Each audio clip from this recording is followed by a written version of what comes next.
Part 68 of Chapter 3, Sultan Veled is reported to have said, "My grandfather, the great master, used to recommend to his disciples to honor his son, Jalal, exceedingly, as one of the noble extraction and exalted pedigree of an eternal descent in the past, since the mother of his mother was the daughter of the Imam Sarakshi, a descendant from Hussein, son of Ali, and grandson of the Prophet."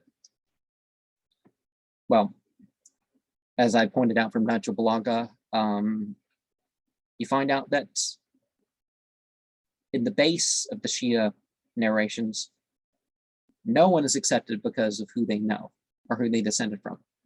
It's beyond that.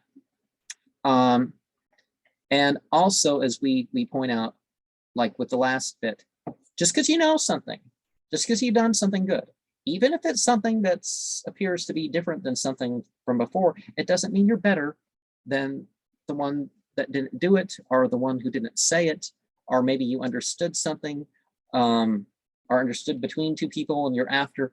Yeah, it doesn't make you greater. That's too simplistic of a thing to do that.